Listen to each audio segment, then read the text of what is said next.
All right, let's dive right in.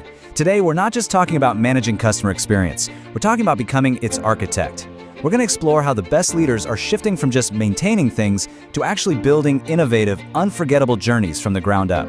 So let's get to it. So, I want to start with a question for you. Is your customer experience built to last, or is it really just built for last year? This is the challenge so many leaders are facing. How do you stop just patching up old systems and start designing for what's actually coming next? So here's our blueprint for today. First, we'll define what this CX architect role even is. Then, we'll get into how to reimagine the customer journey, look at the tools you'll need, talk about the creative mindset that powers everything, and finally, how all this work builds a real, lasting legacy. Okay, first up, the modern CX architect. This is all about a huge shift in perspective. We're talking about moving from being a manager who just oversees what's already there to becoming a visionary who pioneers what's possible. So what does this visionary actually do? Well, they're a driver of change. They don't just accept the status quo. They're the ones digging into the data, looking for those customer insights that nobody else sees.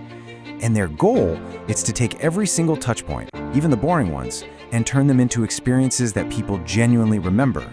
And that visionary mindset, it leads us straight to our second point, reimagining the customer journey. This is where you really start to act like an architect. You're moving away from just being reactive, putting out fires all day, and stepping into a proactive role of intentional, forward-thinking design. And this whole redesign process, it happens in 3 key stages. First, you have to start with the data. You've got to really understand the friction points your customers are dealing with right now. Then, once you have those insights, you can get creative and map out a totally new path. And finally, you bring that vision to life by putting innovative solutions into practice. Of course, an architect can't build anything without their tools, right?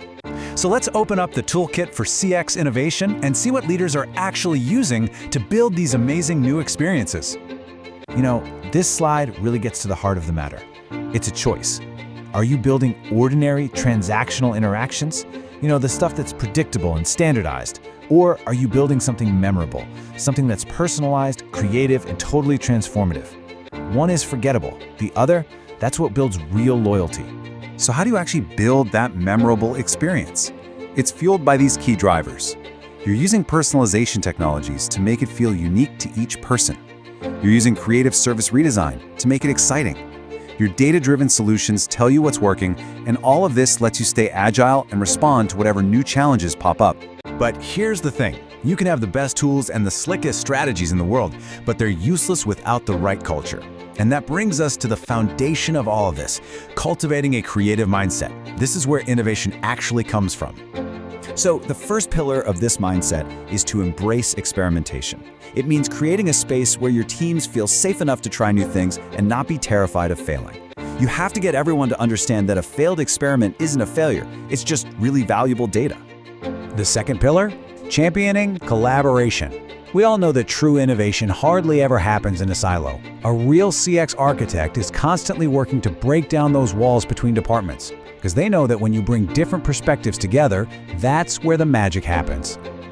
And the third pillar is being willing to take calculated risks. Look, playing it safe all the time is just a recipe for becoming irrelevant. Now, this doesn't mean being reckless. It means making smart, informed bets on new ideas that could have a huge payoff. So, you have the mindset, you have the tools. What is it all for? That brings us to our final section, building your lasting legacy. And this isn't about some one-and-done project. It's about creating a culture of continuous evolution that keeps going long after you've moved on. And this quote just nails it. The real goal isn't just to launch a new feature. The real win, the real legacy, is when you inspire your teams to make creative thinking and constant evolution part of their DNA. That's how you make sure the organization is always ready for what's next. So, when it comes right down to it, your legacy as a leader isn't some static monument you build.